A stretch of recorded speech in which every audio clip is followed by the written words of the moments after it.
Hello, hello. Andrea here. Welcome to the Franchise Millionaire Show for our newer episode. And I'm so excited to be back here with you. I'm Andrea Bailey Brown, and I'm the CEO and founder of Bailey Brown, the franchise agency. And I'm also a franchise owner who helps people to invest in franchises. So, one of the things that we do here at Bailey Brown is that get people we give people information that they need to buy and invest in franchises. And we often do that through franchise consultations. And I love doing those consultations because it helps me to understand how to better serve the people that we actually work with. So I'm recording this episode. I'm in Ontario currently, and just wanted to give you an opportunity to learn about some of the unsexy franchises that we represent and what we talk about. Now, a big thing that has come up is a lot of people are really interested in laundromats and car washes. And I think thanks to the internet, which is really great, people are getting informed about some of these unsexy franchises that are available. But I also think a lot of people are misinformed in what it really takes to get into this business. Not because a business is unsexy means that they're all cheap businesses. So that's the first thing that I want to clarify for you, right? Doesn't make cheap doesn't mean that it's available for everyone. It doesn't mean because the industry is unsexy, then makes it cheap. So let us start there by clearing that up. Now, I use car washes. I don't personally use laundromats, but doesn't mean like it's not a good business. Or maybe I've just had no need to. However, there are many people that find value in these services, and yes, they are great industries they're great industries to get into. So let's just get started on the laundromat industry, and I'm going to be spending most of my time here looking at laundromats and car washes. When I do my client consults, these are the two industries that come up frequently. And as I mentioned, people maybe want to invest in these because of what they've been hearing and seeing on the internet.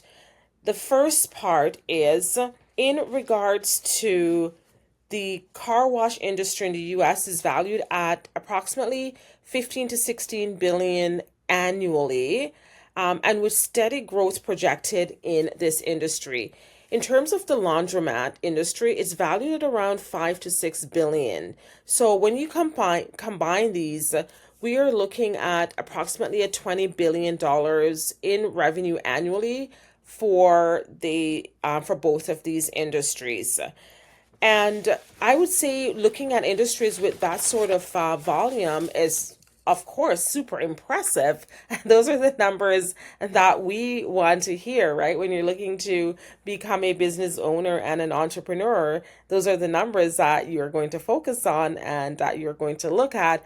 But there is more. There has to be more when you're making an informed decision. So let us dig a little bit deeper into laundromats and things to consider. So some of the laundromats for initial investments, you are looking maybe around 500,000 or so when you're starting out new and you're building a laundromat, etc. from scratch. And you have the ones I do have a few laundromats that I represent, and on average, those are around 1 million to 1.5 to invest in. So not because they're a laundromat means that they are going to be inexpensive and that you can buy them by having an investment of 20,000 or 10,000. It just does not work that way. So I'm talking specifically to the brands that I know and the ones that I work with in terms of the franchising world, where you can get in with the help and with the support and training that you need. Initial investments are 1 million to 1.5. And some of the things that you have to be considering for these industry is, number one, where are you going to place them, right? Like, you cannot just put a laundromat everywhere, because we don't want you to get into businesses where you are going to end up losing any sort of money at all, right? Everyone wants to win, win, win and gain, and I do get that. But in order to do that, you have to understand the business models you're getting into. How does the companies make money, right? And how soon, and what is included and involved in running the company. Now, let us get into a little bit deeper into some of what is included in the laundromat service and why people use them. So when you're getting into industries, you have to understand who your potential clients are, who will be your customers, and where will your customers come from. What are their needs, and what problems do they initially need to solve? And sometimes laundromats are for people who they actually own their own homes. They have their own laundry, washer and dryer.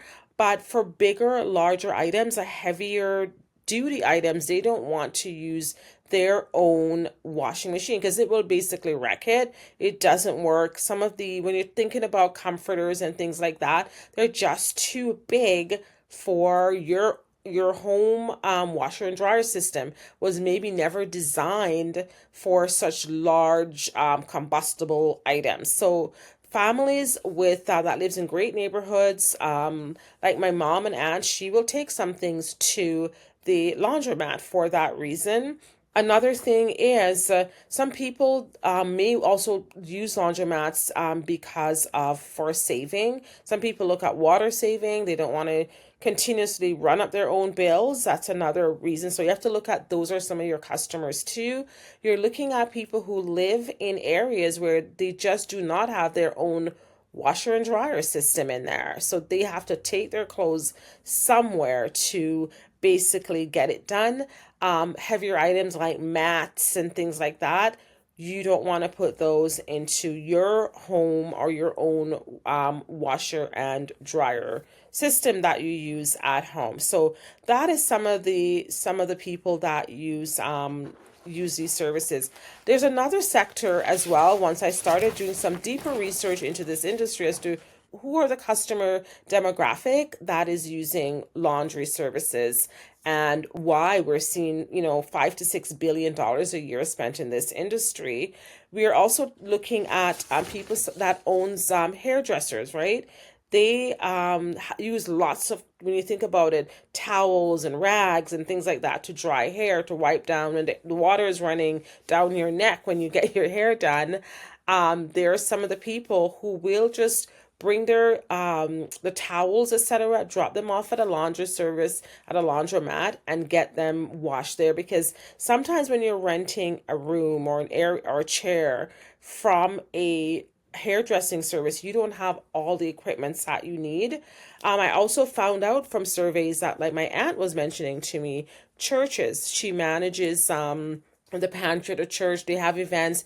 There are always big tablecloths, and when people are baptized for baptisms, they uses the gowns and the towels and all of that. So places like churches need they use laundromats to get things dried and get things done, so that they can basically, basically get everything clean. No one wants to take those home and do them in their own house. So that's another sector of people that are using laundromats.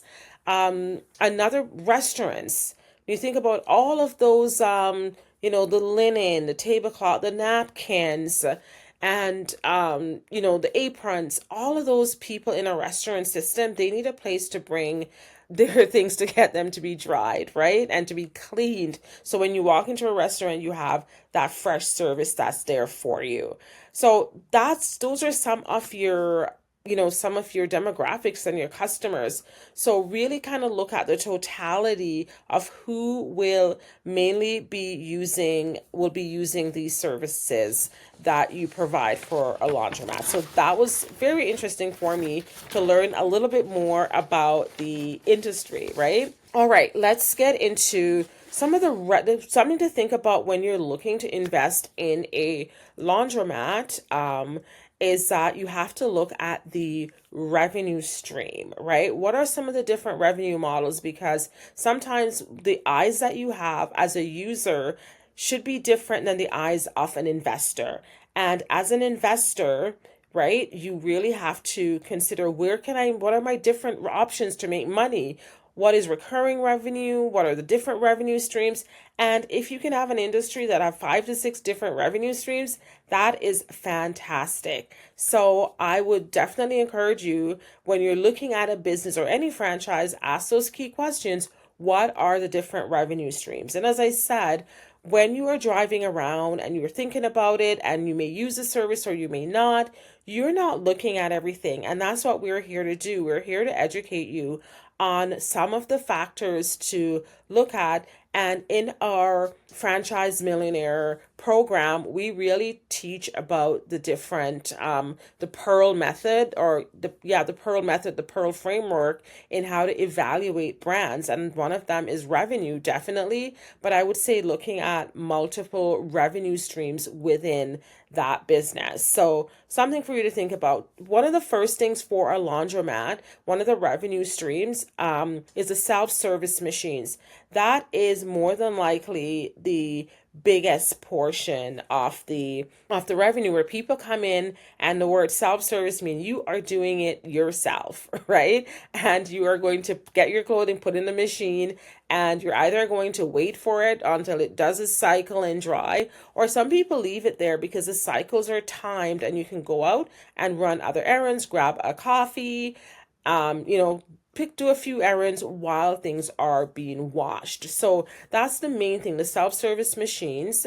And typically I'm finding they're between $7 to $10 per cycle per wash. And I'm sure that depends on where you live, what city you're in.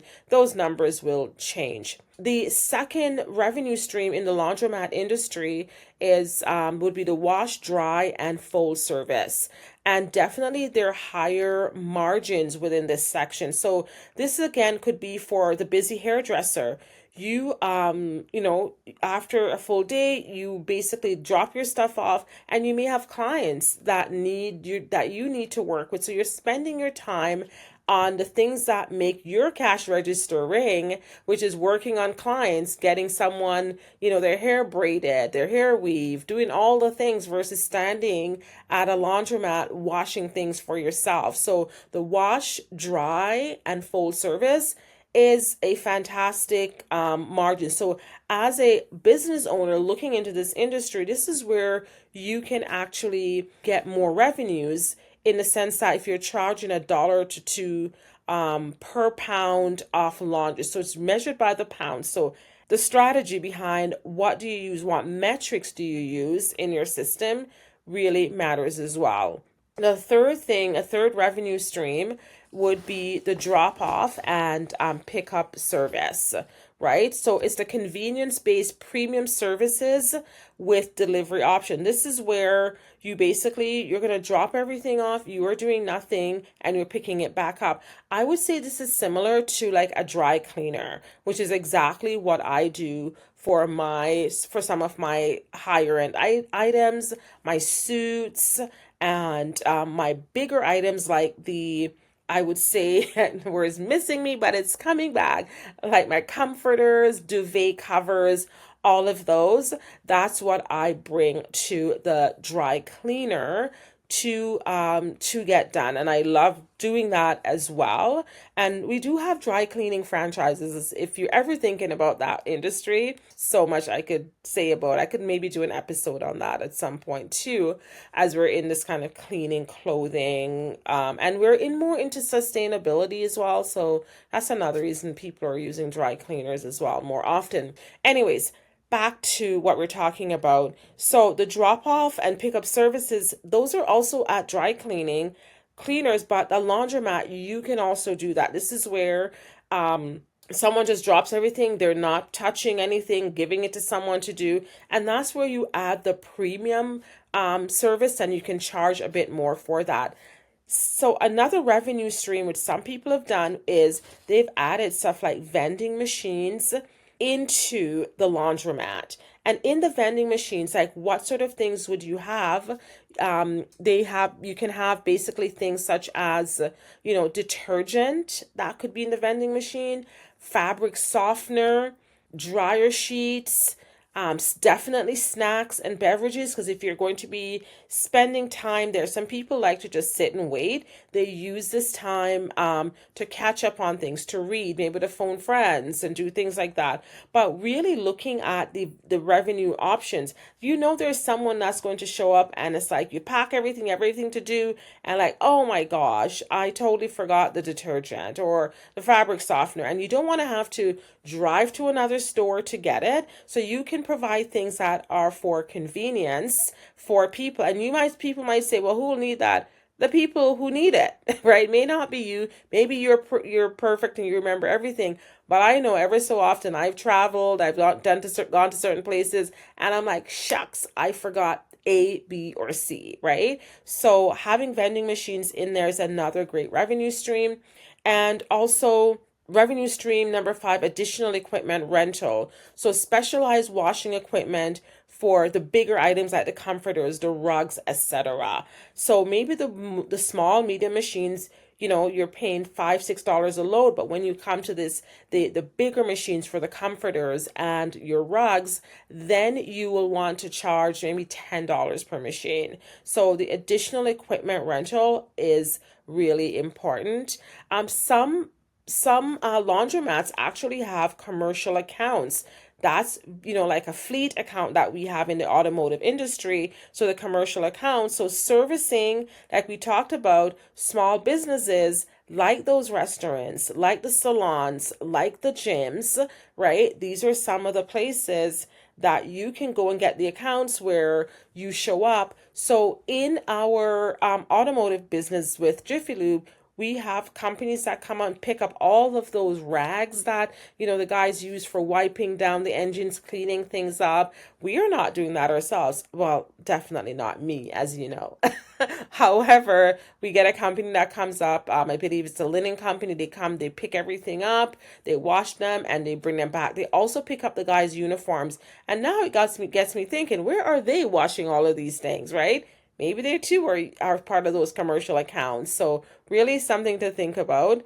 Another revenue stream in this industry is the loyalty programs, right? So like cards or apps that provide discounts or free washing or free cycles after a certain number of frequent use. Now we see this with the frequent use in I even get that the cards at the nail places. We see them definitely at the cookie place that I go to. Another place that you'll see it, in certain like restaurants, places, ice cream shops, and the frequent program, the loyalty programs are really big, and big organizations are using these now, right? When you have the app and you get the grocery stores, definitely they use it. So in a laundromat, you can use that as well. And of course, the auxiliary services that you have is another revenue stream. I did tell you there's quite a few revenue streams in this industry, and it's important that you are considering that when you are getting into the laundromat world. And there's dry cleaning, drop off, pickup, alterations, or repairs, right? So definitely at my dry cleaner, I dropped off my comforter there, and they wanted to do there's a rip in one of the sheets. They called, say, is it okay if we sew this for you? That was an upsell. Now the amount they charge, of course it was a bit higher, but you know what? I am not picking up, finding a needle, a thread, getting time. I will not do it. I know that. To thine own self be true. So I know myself very well. This is one of the things that you get over time, and me and a needle and a thread not happening. So they were able to do that for me, and I appreciate it. I paid for it because they asked, and the service is provided. And that is one of the service that definitely in a dry cleaning or in a laundromat business you can have. And they're if you're noticing some of the similarities, right? They are there. And what happened with my comforter is that they asked me, they noticed it and stepped out. So make sure, one of the things in business, you have to make sure who you're hiring, are they paying attention? What are they seeing? Right? And so that they can pay attention to client and client needs, because there are busy clients out there like myself who will say yes to services if we are basically asked. And then the final revenue stream that I realize in this industry is the coins slash card exchange machines. So small fees some people have for converting cash to cards or digital payment methods. So there you go. Those are some of the revenue streams for the laundromat. And I want, if you're not really, or you're considering this industry, it is worthwhile. And so we're going to go a little bit deeper now into the next section for you. And my main focus today is on the laundromat side of things. And I'm thinking I may just do a specific episode on the car washes and the truth about car washes. But today we're focused on the truth about laundromats and getting into this world and into making money doing this. So the first things we want to establish again is that the advantages, of course, in doing this business is that the cash-based business with recurring revenue, semi-absentee ownership possibilities is definitely there. Recession-resistant business, and multiple revenue streams that are possible, right? So those are definitely some of the advantages. Another thing is the capital requirement, I would say, would be some of the challenges, is that the high initial capital requirements and the utility cost and environmental regulations that will come up. You have to pay attention to that. Definitely location dependency, and there's a lot of standalone operators that are out there. So really keep those things in mind. But in every business, there are opportunities and there are challenges. And if you can figure out how to overcome some of those challenges, you're going to be okay, because everyone is okay with the business opportunities, the multiple stream of revenues, the millions that you can make. And yet they're afraid of having any sort of challenges, because maybe when you think in that way, you have to ask yourself, am I actually an entrepreneur, or do I just want everything to go my way? So let's dive into one of the brands that I actually represent. And if you need information on this, please reach out to us at bbfranchiseagency@gmail.com, and we'll be there to answer your question. So one of the main things is that with laundromats, you can definitely, with this brand that we represent, we're going to dive deeper into it.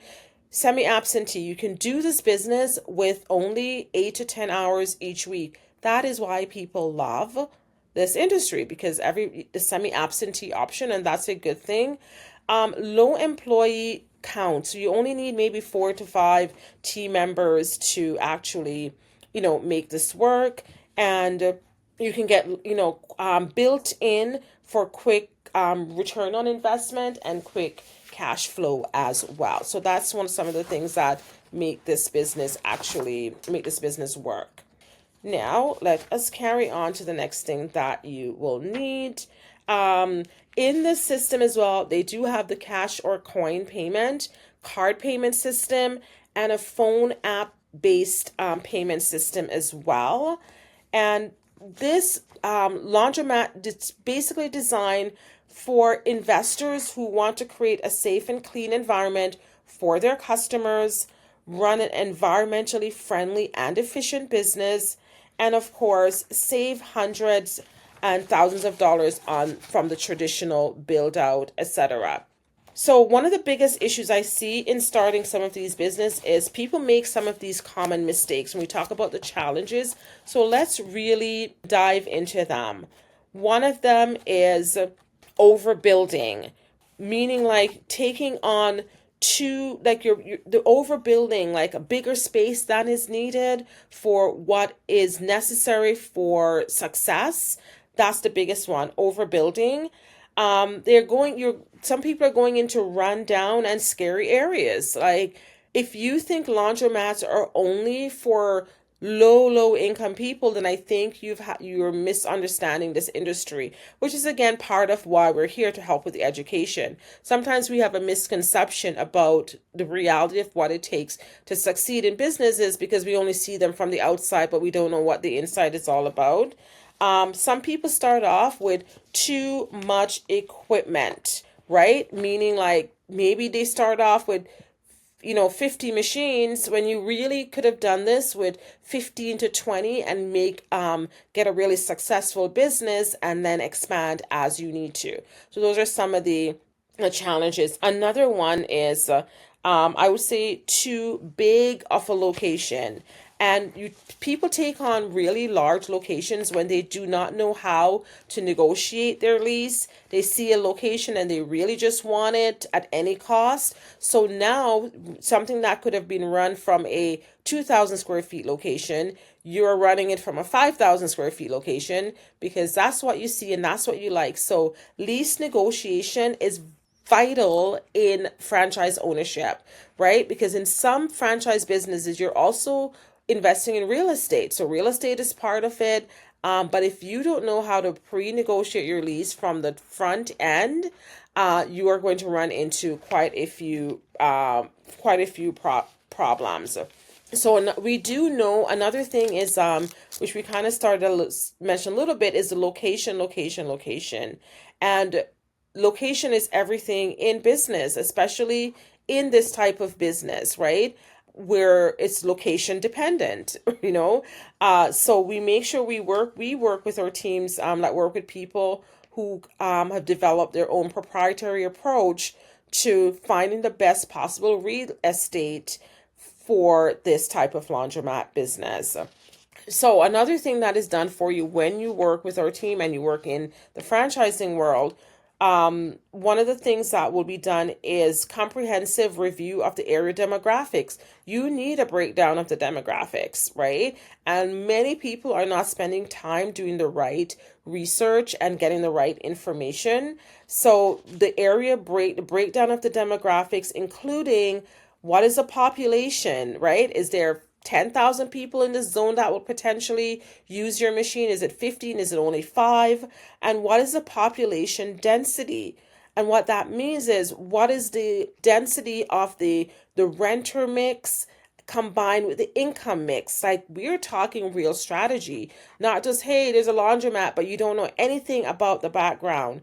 So another thing that's considered is what is the best size store to have or location based on the demographics of your location. Is the average income earner there only 30 or 40,000? Is it 75? Is it 80,000? What is the best mixed as well? And traffic flow pattern assessment to ensure that you are in the right real estate areas that gives you the A+ returns. So just take that in, right? Notice there's a lot of information in that the average person is not thinking about. When you're on the internet and everyone is just talking about, oh, laundromats are cool and this and, boring and small and, unsexy business, you're not getting the real tea. And the tea is important. The demographics is important, right? Another thing is you have to look at your store design. Is it optimizing the usage of the space to generate the maximum possible revenue per square foot? I repeat that, right? Is your store designed to optimize usage of the space to generate the maximum possible revenue per square foot? And what's considered a good revenue per square foot, right? So another thing is you're going to need full-time attendance. There's your store staff during all the operating hours to provide the best customer service and a clean environment. There's nothing like going into a nasty, dirty laundromat. You don't want to put your clothes in there because whatever you're putting there, you're wearing it, it's going to be on your body, it's going to be on your bed, it's going to be on your face. So you really want to make sure that that's available. And also, wash, dry, full services are offered in all your stores. And a big one that some of you may have never even thought about, but this is why I'm here, to give you information that you can become an informed franchise investor. So eventually you can buy the best business for you. Does your store have security and anti-theft practices that are implemented with security cameras, etc. Right? Somebody leave their clothes, somebody sees something they like. Can people just walk in and take people's stuff? Like security is part of it as well. So when you're doing your pro forma and building in to the startup costs, those are some of the things to for you to consider. So the location, having the right location, the right size store, and the right equipment mix will give you the best profits, the maximum profits for what you need. So one of the things that some of the biggest problems that people run into is with the the equipment buying. So some of those can be financed, definitely, and that you can also get discounts, but making sure you're not negotiating with companies who only wants to sell you the machines, but they are not helping you with some of the other things like the store design, the lease negotiation. So some of these companies, because they have these equipments, will push it on you, put it on people, and then you're ending up with more machines, but your revenue per square footage is really not happening there, right? So this is a really great industry to get into, I would say. For your investment startup cost, though, some of the brands that we work with, you are looking at, say, as I said, about 1 million to 1.5. Now, don't let that number scare you. What you should be looking at is you can, if you have 10 to 20%, you can get an SBA loan if you're in the US. If you're in Canada, Canadian Small Business Finance Loan as well, for Canadians. Usually is what we send Canadians to. Right now, the brands we're working with are primarily in the US for some of my US clients, but just really think about, you don't have to have all of it, but having 10,000 only is not going to help you in this sort of a laundromat world. But you can get financing that will cover, some of the equipment financing is always a big thing that people don't consider, and equipment financing is big in a business like this. Definitely equipment financing, it will be available, and I see it as well in restaurants. Equipment financing is there, and also in some business like the home services business where you need a van or you need equipments to clean a home, etc. So those are some of the things I want you to really keep in mind, as you consider this industry in terms of laundromats. So I just was in a stage where I kept hearing about so many people wanting to get into this industry, and but they weren't really doing their due diligence. Due diligence in business is important, and that's why we love to work with our clients, because what we do is we give you all the numbers, all the math, everything that you need. We get you to talk to existing franchise owners in the system so that you can also, get the real details as to what is required as you, even though the business can be semi-absentee, it doesn't say absentee completely. And of course, you can work your way into that, but you have to be aware of your role and what you will be doing in the business and how many employees, etc., that you will basically be managing. The beauty of the franchise system is that they'll teach you everything that you need to know to manage a very small staff, and to also to be able to manage your finances. That will also be taught to you. So let's just sort of wrap up with a few things, with a few high points, going back through my notes here. And the profitability in some of this business can be great, right? You're looking at, maybe 10, 15%, 20% profitability in some of these business. And of course, it's individual depending on the company that you decide to invest in. You can have some really good profitability that happens. And so here's some of the things that makes laundromat and the laundry industry a really good business to invest in. So the laundry industry is about a $5 to $6 billion market cap. It's an essential business, recession resistant, consistent growth. And it's a sound investment because it can be semi-absentee. You also have recession and pandemic resistant, simple labor, low marketing spend, and great tax advantages as well. So if you are interested in learning more about this industry, want to know the brands that we work with, we would be more than happy to work with you and to help you become the next franchise owner and the next business owner as well. So I hope you found this episode very informative about the laundromat, and we're going to do this again, and the next episode I think I'll feature focus on the truth about the car wash industry. It's like, here's so many people coming to me, that's what they want, but they don't have all the information on that. So I hope this was very helpful to you, and until next time, here we are, part of Bailey Brown, the franchise agency. I'm Andrea Bailey Brown, and we are here to help you become the next franchise millionaire. And we will talk to you soon. Bye.